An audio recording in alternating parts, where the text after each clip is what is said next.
एक दिन माता पार्वती ने शिवजी से पूछा, हे देवों के देव महादेव, हमारे मन में एक प्रश्न उत्पन्न हो रहा है। इस पर महादेव जी ने बोला, पूछो देवी।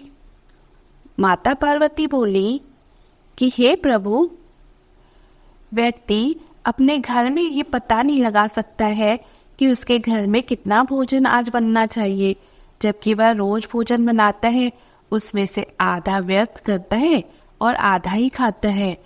मेरे मन में यह प्रश्न आ रहा है कि महाभारत का इतना बड़ा युद्ध हुआ तो उसमें एक भी दाना अन्न का बर्बाद नहीं हुआ और उसमें सैनिक मरते भी रहे, तो यह कैसे पता चला कि कितने लोगों का भोजन बनाना है और किस तरह से यह कार्य सिद्ध हुआ।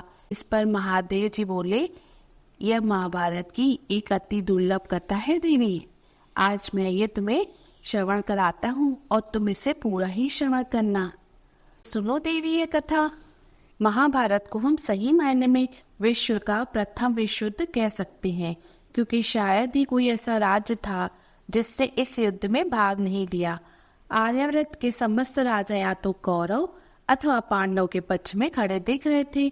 श्री बलराम और रुक्मणी ये दो ही व्यक्ति ऐसे थे जिन्होंने इस युद्ध में भाग नहीं लिया। कम से कम हम सभी तो यही जानते हैं, किंतु एक और राज्य ऐसा था जो युद्ध क्षेत्र में होते हुए भी युद्ध से विरत था। वो था दक्षिण के उडुपी का राज्य। जब उडुपी के राजा अपनी सेना सहित कुरुक्षेत्र पहुंचे तो कौरव और पांडव दोनों उन्हें अपनी ओर मिलाने का प्रयत्न करने लगे। उडुपी के राजा अत्यंत दूरदर्शी थे।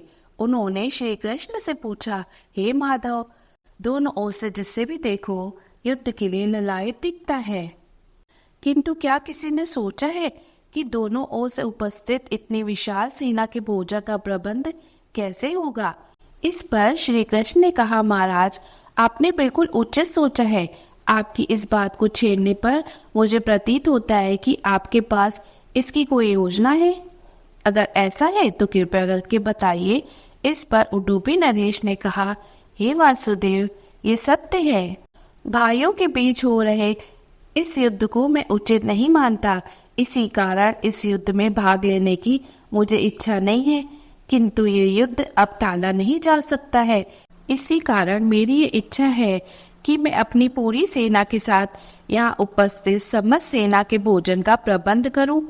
इस पर श्री कृष्ण ने हर्षित होते हुए कहा, महाराज, आपका विचार अति उत्तम है।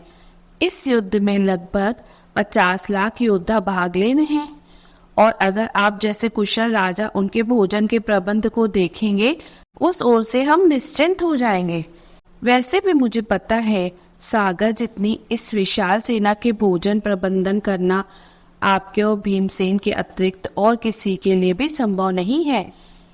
भीमसेन इस युद्ध से विरत हो नहीं सकते, अतः मेरी आपसे प्रार्थना है कि आप अपनी सेना सहित दोनों ओर की सेना के लिए भोजन का भार संभालिए।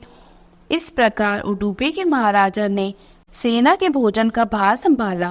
पहले दिन उन्होंने उपस्थित सभी योद्धाओं के लिए भोजन का प्रबंध किया। उनकी कुशलता ऐसी थी कि दिन के अंत तक एक अन्न का दाना भी बर्बाद नहीं होता था। जैसे जैसे दिन बीतते गए, योद्धाओं की संख्या भी कम होती चली गई। दोनों ओर के योद्धा ये देखकर आश्चर्यचकित रह जाते थे कि हर दिन के अंत में उडुपी नरेश केवल उतने ही लोगों का भोजन बनवाते थे जितने वास्तव में उपस्थित रहते थे। किसी को समझ नहीं आ रहा था कि आखिर उन्हें ये कैसे पता चल जाता है कि आज कितने योद्धा मृत्यु को प्राप्त होंगे, ताकि उस आधार पर वो भोजन की व्यवस्था करवा सके। इतने विशाल सेना के भोजन का प्रबंध करना अपने आप में ही एक आश्चर्य था। उस पर इस प्रकार के अन्न का एक दाना भी बर्बाद न हो, ये तो किसी चमत्कार से कम नहीं था। अंततः युद्ध समाप्त हुआ और पांडव की जीत हुई। अपने राज्याभिषेक के दिन आखिरकार युधिष्ठिर से रहा नहीं गया और उन्होंने उडुपी नरेश से पूछ ही लिया, हे महाराज, समस्त देशों के राजा हमारी प्रशंसा कर रहे हैं कि किस प्रकार हमने कम सेना होते हुए भी उस सेना को परास्त कर दिया जिसका नेतृत्व पितामह भीष्म, गुरु द्रोणाचार्य और हमारे ज्येष्ठ भ्राता कर्ण जैसे महारथी कर रहे थे, किंतु मुझे लगता है कि हम सबसे अधिक प्रशंसा के पात्र आप हैं, जिन्होंने न केवल इतनी विशाल सेना के लिए भोजन का प्रबंध किया, अपितु ऐसा प्रबंधन किया कि एक दाना भी अन्न का व्यर्थ न हो पाया। मैं आपसे इस कुशलता का रहस्य जानना चाहता हूँ।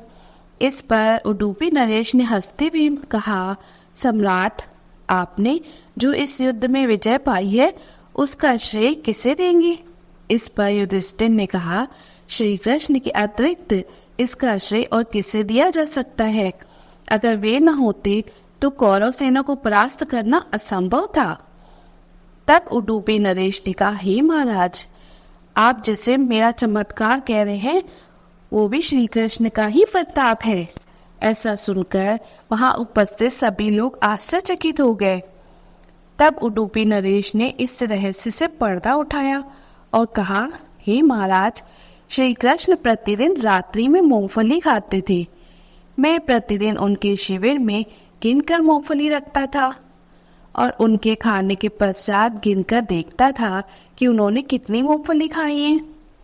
वे जितनी मूंगफली खाते थे उससे ठीक 1000 गुना सैनिक अगले दिन युद्ध में मारे जाते थे। अर्थात अगर वे 50 मूंगफली खाते तो मैं समझ जाता कि अगले दिन 50,000 योद्धा युद्ध में मारे जाएंगे। उसी अनुपात में मैं अगले दिन भोजन कम बनवाता था। यही कारण था कि कभी भी भोजन व्यर्थ नहीं हुआ। श्री कृष्ण के इस चमत्कार को सुनकर सभी उनके आगे नतमस्तक हो गए। ये कथा महाभारत की सबसे दुर्लभ कथाओं में से एक है। तो हे देवी, अब आप समझ गई होंगी कि किस तरह से महाभारत में इतने लोगों का खाना बना, लेकिन एक भी दाना व्यर्थ नहीं गया। अगर आपको ये कथा पसंद आए तो लाइक करिए और इस तरह की शिव जी की नई नई कथाएं सुनने के लिए सब्सक्राइब भी जरूर कर लीजिए प्रिय भक्तों। राधे राधे।